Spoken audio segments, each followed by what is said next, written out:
ये जात पात का जो खेल जो बीजेपी इस देश में खेल रही है, धर्म और जाति का, वो इस बार नहीं चलेगा। इस बार देश के लोग अपनी प्रगति पर, अपने रोजगार पर, अपनी सुरक्षा पर वोट डालेंगे। कोई भी व्यक्ति अगर किसी पे सवाल उठाता है तो वो तब उठाता है जब उसे वो ये लगता है कि ये एक जिम्मेवार व्यक्ति है। जिम्मेवार व्यक्ति पर ही सवाल उठाया जाता है। अब बीजेपी की कोई जिम्मेवारी नहीं है। सब जानते हैं कि ये तो जो बोलते हैं झूठ बोलते हैं, झूठ परोसने का काम करते हैं, देश के लोगों को बरगलाने का काम करते हैं। और अगर कोई ज्यादा सवाल उठाता है तो उसको जेल में डाल देंगे। अभी भी आप भी सवाल उठाओगे, इसीलिए आप मुझसे जो क्या है उल्टे उल्टे सवाल पूछ रहे हो। अगर आप बीजेपी के खिलाफ पूछोगे तो आपको भी जेल में डाल देंगे।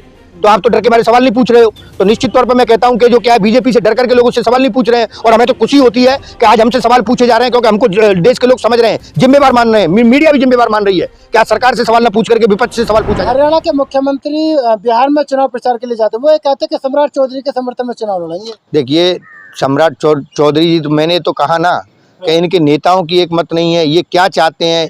बीजेपी के बड़े बड़े नेता ये बोल रहे हैं कि क्षेत्रीय पार्टियों को होना नहीं चाहिए, मुख्यमंत्री नीतीश कुमार जी नहीं होंगे। तो निश्चित तौर पे चुनाव के बाद क्या होगा, बीजेपी जानती है कि हमारी सरकार तो नहीं आने वाली है, लेकिन आगे के लिए गठबंधन ना हो, नीतीश जी को पूरी तरह खत्म करके उसके सभी जितने भी उनके विधायक हैं या फिर जो उनके प्रत्याशी होंगे सबको अपने में मिलाएगी और महागठबंधन की सरकार बनेगी। सम्राट चौधरी मुख्यमंत्री बनेंगे बीजेपी की तरफ? नहीं, ये बीजेपी जाने के क्या करेंगे, कौन बनेगा, हमें उससे कोई मतलब नहीं है। क्यों बनेंगे मुख्यमंत्री?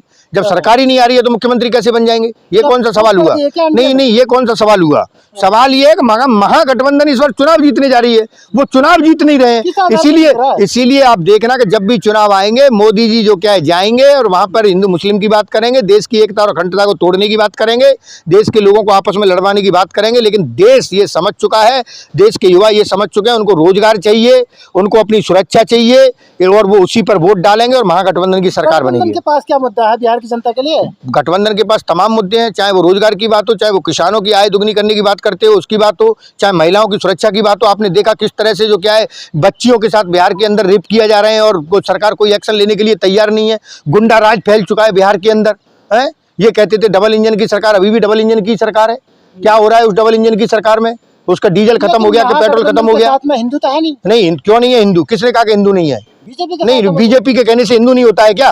किसने बोला कि हिंदू नहीं है? आज भी बीजेपी और कांग्रेस और जो उनका वोटिंग परसेंटेज लगभग बराबर रहता है। और अगर उनको 37% वोट मिला है तो 63% इस देश के लोगों का वोट विपक्ष को मिला है लोकसभा के चुनाव में। तो ये हिंदू नहीं है क्या? 63% लोग, 37% लोग इस देश में हिंदू है क्या?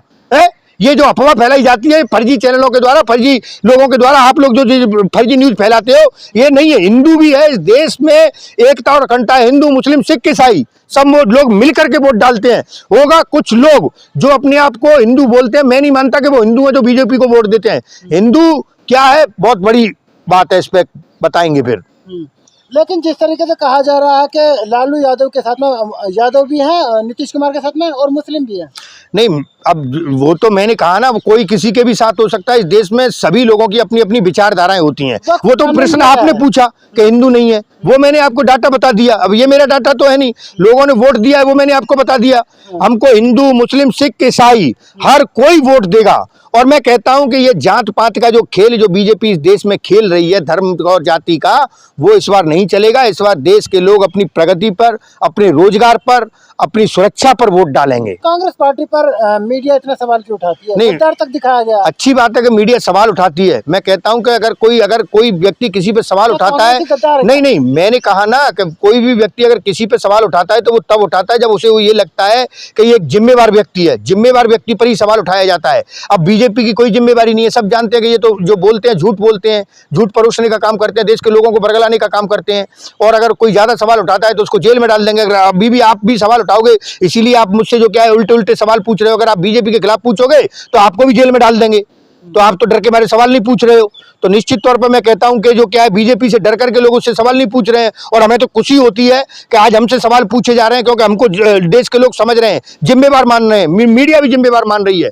क्या सरकार से सवाल न पूछ करके विपक्ष से सवाल पूछा जा रहा है? अभी दिल्ली जीती है बीजेपी ने, अब लगता नहीं बिहार भी जीतने वाला है। नहीं, भाई चुनाव में हार और जीत चलती रहती है, लेकिन क्या मुद्दे हैं उन पे बात करो। मैं कह रहा हूं आज देश समझ चुका है। नहीं, कर्नाटक में नहीं हारे, कर्नाटक में नहीं आ रहे, तेलंगाना में नहीं आ रहे, हिमाचल में नहीं आ रहे, कहाँ नहीं आ रहे। और फिर हरियाणा में भी कितना 0.5% वोटिंग ही, तो वोट परसेंटेज ज्यादा रहा है। और वो क्यों रहा, कैसे रहा, वो पता चलेगी। महाराष्ट्र में ये किस तरह से चुनाव जीते, अब तो वो सबके सामने है। चुनाव आयोग चाहे इनके साथ हो या ना हो, सबको पता है कि कैसे किस तरह से सरकारी संस्थाओं का दुरुपयोग करके, नेताओं को डरा धमका करके महाराष्ट्र में जो क्या वोट तक नहीं डालने दिए गए लोगों को। और उत्तर प्रदेश में आपने देखा, वीडियो आए थे, वोट तक नहीं डालने दिया जा रहा था जब उपचुनाव था। तो ये चुनाव जीतने से काम नहीं चलेगा। इस देश की जो मुद्दे हैं, मेन मुद्दे, हमें तो गर्व होता है कि हमारे नेता राहुल गांधी जी हमेशा ही मुद्दों की लड़ाई लड़ते हैं।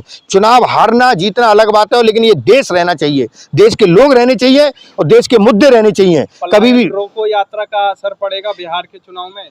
पलायन रोको यात्रा जब आप चल रही थी तो मुझे लगता है आप लोग भी कवर करने गए होंगे। आपने देखा होगा कि किस तरह से हजारों की संख्या में युवा जुड़ रहे थे, अपनी समस्याएं बता रहे थे। जब युवा जहां मुड़ता है वहां इतिहास बदलता है, वहां हवा भी अपना रुख बदल देती है युवाओं के साथ में। तो आज युवा देख रहा है, और अभी 4 दिन पहले ही आपने देखा कि कैसे नीतीश जी ने पुलिस से लाठियां पड़वाई। वो युवा आज इंतजार कर रहा है कि कितनी जल्दी चुनाव आए और हम इनको यहाँ से खदेड़ने का काम करें।